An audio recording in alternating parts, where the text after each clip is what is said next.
તો ગોંડલ શહેરના સામાકાંઠા વિસ્તારમાં આવેલા ભગવતપરાના વણકરવાસમાં પતંગ ચગાવવાની નજીવી બાબતે થયેલી બોલાચાલી જીવલેણ બની હતી।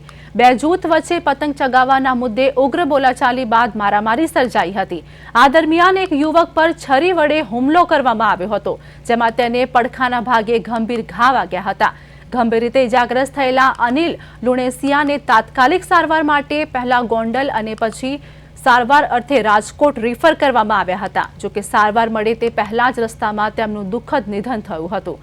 હુમલાની ઘટનામાં સંડોવાયેલા 3 વ્યક્તિઓમાંથી 2 વ્યક્તિઓને ઈજા થતાં તેમને સારવાર માટે ગોંડલ સિવિલ હોસ્પિટલમાં ખસેડવામાં આવ્યા છે। ઘટનાની જાણ થતાં ગોંડલ સિટી પોલીસ તાત્કાલિક ઘટના સ્થળે પહોંચી હતી અને સમગ્ર મામલે તપાસ હાથ ધરી છે। પતંગોત્સવના દિવસે થયેલી આ હત્યાની ઘટનાથી વિસ્તારમાં ચકચાર મચી ગઈ છે, જ્યારે પોલીસ દ્વારા આરોપીઓ સામે કાયદેસરની કાર્યવાહી હાથ ધરવામાં આવી છે।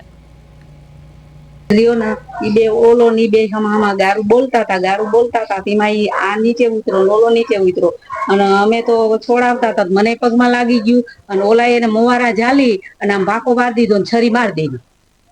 છરી મારવાળું કોણ?